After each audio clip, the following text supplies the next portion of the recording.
Hello everyone and welcome to Dev Diary number 8, Narrative and Sound. It seems like this is a pretty big episode, 13 minutes long, and apparently there is some lore to this one, so very interested. I'll be honest, actually I'm interested in a way, but not really, I'll be honest, because I don't really care about the lore too much, mainly because it's like freaking spaghetti. Well, at least on number 2. Payday 2 is like spaghetti bloody lore, honestly. Anyway, so first things first, I will say I'm sorry that this video is going up in a weird time. So this Dev Diary got a premiere to it on YouTube, so you can see it when it goes live or whatever, with a live chat and all that stuff. But that means as a partner we couldn't see it early, and then they decided to update Payday 2 with update 240. So I made a video on that and I couldn't see this early, so that's why this is going up in a strange time. Plus, right now it's 1 in the morning. You can see right here. It's literally 1 in the morning. So I won't be uploading this today. I'll upload this when I wake up and come back from some things. But yeah. Anyway, let's get to this. There are okay, some ties to old villains, for sure. Yeah. What? About 5 years has passed since the events of Payday 2, where so 5 years in the future. Okay. The gang robbed the White House, and after that the gang went into retirement, living off the enormous amounts of money that they've made over their heisting careers. But in Payday 3, some of the people that they've wronged in the past figure out that the gang is very much alive still, and that they stole pardons. So in this universe, that sort of heist works, and therefore the cops aren't doing anything, and some of these people learn about this and they're not happy about that at all. So they conspire to have the Payday gang killed, hire assassins, and as a precaution they also make sure to freeze all their assets, just in case the assassination attempts fail. The reasoning being that in that case, at least the heisters won't have any resources, they won't have any money to be able to retaliate on these assassination attempts. But of course we do know that at least a few, we don't know if any of the actual assassination attempts actually succeed. Don't tell me they're going to kill off certain characters. But I got a feeling that's why... Oh, now I think I'm starting to get it now. I did hear someone say if they want a new character back, they're basically just going to say that person spent their money and now they're coming back to crime so they can get more money. I think I heard that somewhere in the partner channel, and I'm guessing the same thing with if they're not coming back, that just means they're being assassinated. I think that's what they're going for right here. But Dallas, Hoxton, Wolf and Chains survive along with Joy, and they are contacted by an old associate of Bane, a woman called Shade, who manages to reach them just in time before the assassination attempts. And she, along with Pearl, gathers them all up in New York, promising them that she will do her best to try to get to the bottom of this conspiracy, to learn who's behind it and get them some payback. But first they need to get back to heisting, because since they don't have any money left, they need to raise money somehow. What makes I mean, I kind of said that right there. audio of Payday interesting is that we are trying to keep it grounded, but still going for the power fantasy and really get I really like your mustache, by the way. the player in charge of his or her own experience. For the music of We Payday, heard a bit of voice right there own experience. from Pearl. For the music of Payday 3, the real challenge was to honor the legacy that we have, you know, some really good and loved music that the community really enjoy for Payday 2 and Payday the Heist, and bring something new in the mix. So that was really the challenge. Yeah, and I brought some of my influences as well. Some from electronic music and bass music, and but also some rock and metal. And trying to mix it together with what we already had. Oh wait, I just realized the composer means music, right? Yeah, I just realized that. I thought the composer was basically like the person that takes a lot of sound effects and put them together, and not whatever. Anyway, as a foundation from the other games. I don't have much experience with that, obviously. It's been a fun challenge, also very difficult. Yeah, I really like the point that the music is right now. Yeah. We talked about... Honestly, I've played that bank heist for like 30 hours total, and I'm still not sick of the music. I'm just going to say that. So it is really good. 50% Payday the Heist, 20% Payday 2, and 30% Gustavo. Yeah, we had that formula going on since the beginning. Yeah, that's true. So awesome. Nice foot. Yeah, in Payday 3 we are going for a little bit more of a serious tone in the game.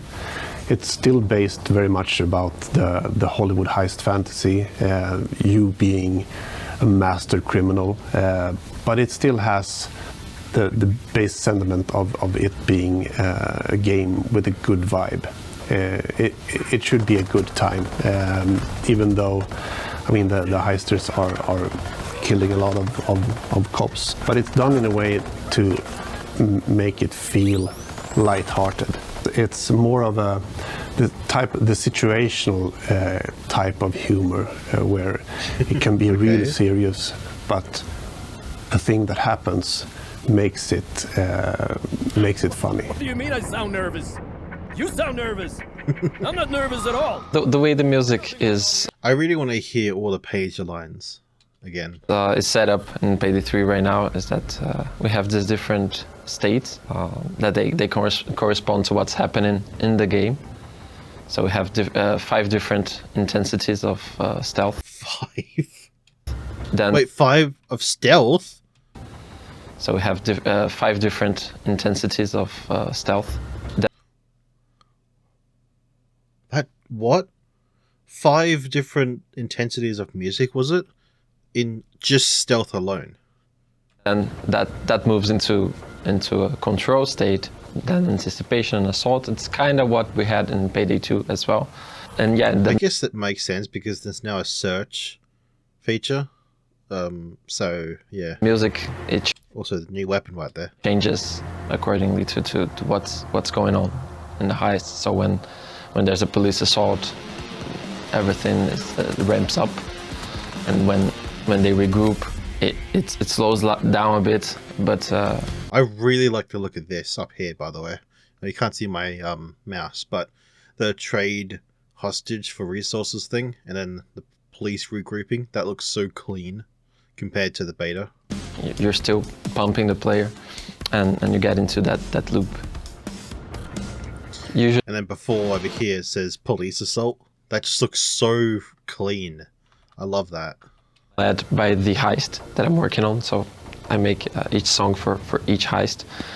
I did have a question about that. I'm assuming we can't pick the music that we want because the music is now heist specific. I'm assuming so anyway. And I let the setting and the objectives of the heist lead me, and usually I try to find the tempo first. So some heists I feel they need faster tempo, others can work better in slower tempos. And I go from there trying to find hooks. Sometimes it can be like a melody, sometimes a bass line, sometimes it's just a rhythm. We put a lot of emphasis on building the world and get an immersive experience. So if you explore our heists, yeah, the world design looks really good. You will find interesting sounds from every corner of the heist.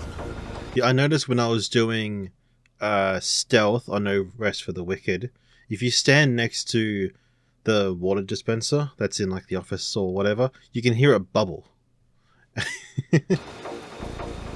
There's actually a lot of thought going into what we're stealing, how we go about stealing it. These heisters are meant to be the best of the best, and the approach on how they go about these heists should, in most cases, reflect. So something that I thought, I wish they add this. They might not, but you never know. I wish that with the thermite, when it finishes, you can actually see the cage like fall apart, and then the hole is there, and not just the entire thing vanishes. When the entire thing vanishes, it kind of just ruins the immersion a little bit. I wish the four sides just fall down, and then it opens up, or it opens up and then falls down. I don't know, but yeah. About these heists should, in most cases, reflect. We'll bring out the realism for that, for sure.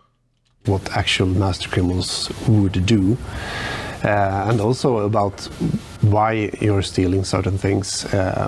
What's the purpose of them? How would this? I really want to play Art Gallery again. Could this be feasible? I played it once when the partners got to play it ages ago, a few months ago now, or like a month. I don't know how long exactly, but yeah, it's so good. In so the real world or not? It should feel like, yeah, that's plausible. I can buy that. Set up thermite in the hallway right above the vault. I mean, you should always play with sound because you have features, or you have a game. Or the pointing animation is different right there. Right above the vault. I mean, you should always play with sound because you have features, or that's a really cool animation right there. You have game mechanics where audio is really aiding your experience, like hearing where the enemies are or where your teammates are, or if they shout for help, or like it adds to your experience. Because you can hear in 360 degrees, but you can only see in like 90. Oh, they blurred it. They blurred the heists right here. That's interesting. So, what's this? I don't know what that is. Rest for the Wicked, and the main story of. I'm assuming that is Art Gallery or 99 boxes. Maybe this is 99 boxes. I don't know. Payday 3 is where you get. Oh, they selected this, and now this is all blurred. Nice. Introductory cinematics that. Oh my god, there's so many. I just realized you can see the little slider on the bottom here. There's so many heists. The lead up to the heist that you're about to play. Given what? Oh, this is what the situation. This is what the first thing is. I'm guessing this is some lore. The conspirators and where the characters are at that point in time. Then you play the heist, and then afterwards you get sort of another cinematic that explains the aftermath of that heist, basically. But there's also just a few little nuggets of information strewn about in some of the heists. Things that can reveal a little bit of character backstory and what their ideas about things really are, and also some foreshadowing what's to come. What, just like that YouTube short I saw about on No Rest for the Wicked, in like a corner of an alleyway there's a barcode, and if you scan it, it goes to frickin' Rick Ashley. Since 5 years have passed since the events of the end of Payday 2, the heisters they have matured a bit. For instance, Joy, she was 23 at the end of Payday 2. I was wondering that if they do have like a little story, like background story of each heister. I was wondering if Joy would actually like changed age. So this was 5 years, so she's going to be like 29? So she is 28 now. 28, okay. And you can tell from the way she's still very... I think she's still the youngest. expresses herself. She doesn't count points as much anymore. Oh, thank God. like she used to do in Payday 2. So she is a little bit more mature in the way she expresses herself. Ooh, I like that. And the same with Dallas. Dallas is one of the oldest heisters, and even though he still loves the world of heisting, that's his home, that's where he wants to be. Oh, there's already a tutorial there. I just realized that. That's nice. You can sort of tell that the cop's face. Jesus. There are parts of him that would have liked to stay in retirement. So he's maybe a little less wordy than he used to be. He's a little bit more somber. While somebody like Wolf, for instance, he's been through hell during retirement. That's the worst part of his life ever. So he's just exuberantly happy that somebody has tried to kill them and steal all their money, so he gets to do it all again. I like the animation of them like sidestepping. Exuberantly happy that somebody has tried to kill them and steal all their money, so he gets to do it all again. For voice actors, we will see Simon Kerr, Pete Gold, and Damien Poitier returning as Dallas, Hoxton, and Chains. Wolf will be returning as well, but with a new voice. For Wolf, we've been trying to find a voice that fits into the ensemble that we have, but also keeping it interesting for Payday 3. It's been a lot of fun developing some of these new characters. We have a new character, a new heister called Pearl, which has an amazing backstory that's been really fun to write. And obviously the new operator Shade as well. She also has an amazing backstory. Something that I've really been very conscious about writing, for instance, dialogue for these characters is who they are. What sort of words would they use? Some of that comes from the actor portraying the character. We only get to scratch the very surface of these characters' life stories and backgrounds for this game. But going into live service with DLCs, hopefully we can figure out a way to tell a little bit more about their stories, because there's a lot to it that isn't immediately apparent to the players. I don't really, like I said at the very beginning, I don't really care about lore too much, but it'd be nice to know their stories as well, yeah. I'm really proud of our small talk system. I mean, it's a brand new game, so I am interested. It's the system where it randomly picks conversations with NPCs, civilians in the world, creating a more immersive experience and like a world that feels alive. And I think that is like such a big impact and a big difference from Payday 2. And also with the vehicles and the music from the cars going by. And from an audio perspective, or from the audio department, we usually are the ones that drive the systems and how stuff is going to work. For example, the small talk, while the narrative team are the ones that putting the information in. It was a lot of fun to write some of the civilian dialogues, things that only meant to be like in the background.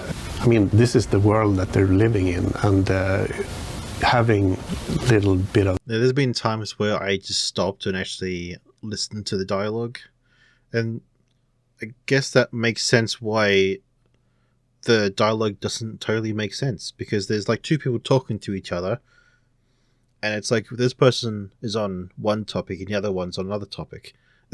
It's all random. That's probably why.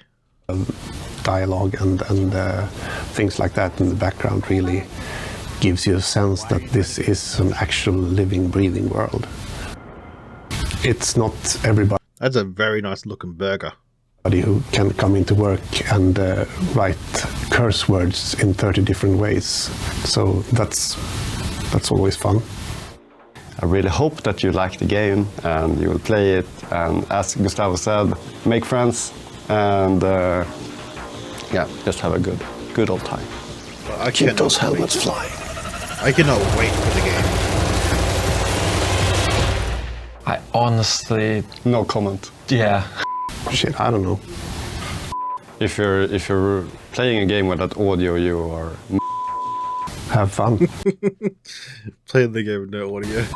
If it's one thing that I want to promise our viewers or our players is that we will have the What? You son of a... What will you have? players is that we will have the Yeah. God damn it. So, wow. That's a big episode. Jesus Christ. How long? I've been recording for 20 minutes. Jesus. Well, sorry for the long video, but it's a long episode, so what do you expect? So, not much else to say, honestly, because I already said my thoughts during the video, so this is interesting. This is honestly interesting. I love to see Joy here as well. Interesting how they picked her over everyone else, because I'm pretty sure most people would like to see Houston back. Personally, I would like to see Duke back and Bodhi back as well. I think no one wants Blade, Ethan and Healer back. But they picked Joy, which honestly I'm fine with, because like they said, she's more mature, she's not counting frickin' kills and all that stuff, which was a bit annoying. Her voice, I'm hoping it won't be as squeaky as Payday 2. She's 5 years older now, so it shouldn't be really. But I guess time will tell. Next week, the game comes out, so I think that is about it. So thank you all so much for watching, and I'll see you in the next one. Goodbye.